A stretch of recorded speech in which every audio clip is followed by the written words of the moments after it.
Avant que le travail commence à Madras, je priais pendant tout un mois, et Dieu ne me parlait pas. Je jeûnais aussi, mais il n'y eut pas encore de réponse. Une nuit, je dis, Seigneur, je t'ai promis que je paierais le prix, même si je n'ai plus d'invitation pour parler nulle part, ça ne fait rien. J'avais dit auparavant, Seigneur, maintenant j'ai 400 invitations pour des campagnes en Birmanie, à Ceylan, en Inde. Vois, Seigneur, il y a des portes ouvertes dans chaque partie de l'Inde. Ils me demandent tous pour des réunions. Je peux aller partout maintenant avec le message et quelqu'un d'autre pourra faire le travail de suite. Mais Dieu ne m'avait pas donné de message. Et je continue à prier. Seigneur, je serai satisfait même si tu me gardes dans ce seul endroit. Je ne veux pas de grande campagne, je veux seulement être sûr d'être dans ta sainte volonté. Rien d'autre ne me satisfera. Lorsque j'ai dit cela, Dieu me parla comme un éclair. Voici, je fais une alliance, je ferai des merveilles. En ce même jour, il me donna plus de 70 versets de promesses sur la manière dont il voulait travailler. Je crois de tout mon cœur que si nous ne sommes pas des hommes comme Samuel, nous ne verrons pas la puissance de Dieu pleinement manifestée. Il peut nous utiliser, mais pas pleinement. Il peut nous bénir, mais pas pleinement. Il peut travailler parmi nous, mais pas profondément. Si nous sommes des hommes comme Samuel, la parole de Dieu peut aller et venir librement selon qu'il la donne. Dans 1 Samuel 13, 5 à 14, nous voyons comment Dieu utilisa Samuel lorsque son peuple était dans l'affliction. En lisant ce passage, nous conviendrons selon le raisonnement humain que l'action de Saül était judicieuse. Leur ennemi était rassemblé en grand nombre et tous les hommes de Saül tremblaient de crainte. Samuel avait dit qu'il viendrait dans moins de 7 jours, mais ils ne purent pas attendre. Saül avait attendu 7 jours pleins, mais Samuel n'était pas encore arrivé. Aussi il prit sur lui-même pour offrir un sacrifice, ce qu'il n'avait pas le droit de faire. Il ignora la loi de Dieu. Il savait parfaitement bien que ce n'était pas son travail d'offrir un sacrifice. C'était le travail de Samuel et non le sien. Aussi, Samuel dut-il rudement blâmer Saül.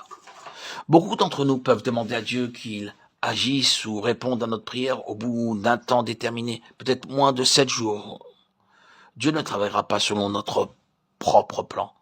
En premier lieu, ce fut Dieu qui retarda la venue de Samuel. Nous ne savons pas les détails, mais il est évident que Dieu éprouvait et testait Saül.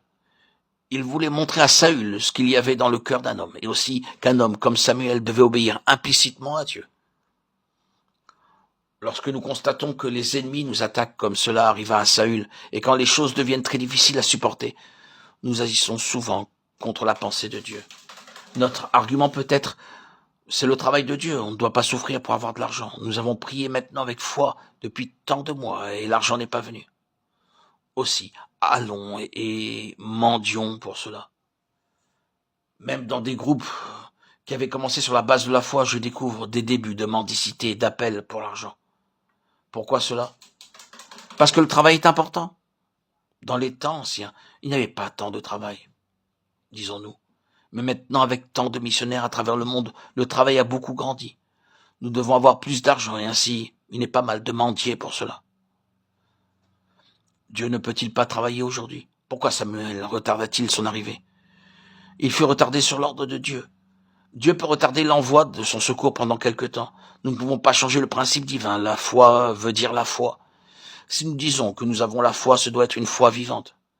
Saül savait parfaitement bien que Dieu allait les délivrer par Samuel. Ce n'était pas la première fois que Dieu accomplissait un tel miracle. Saül savait que Samuel était un prophète de Dieu et qu'au nom de Dieu, il déférait l'ennemi et non pas par leur propre force. Mais le peuple tremblait et était tellement effrayé alors que Samuel tardait à venir, que Saül se fit violence et offrit le sacrifice.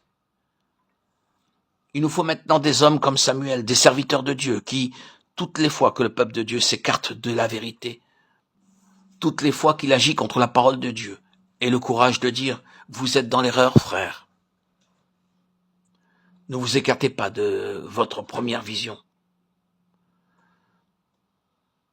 Nous constatons que Dieu a des prophètes, même aujourd'hui, sa pensée est révélée à ses prophètes. Et nous devons obéir à sa parole, bien qu'elle puisse être dure et terrible.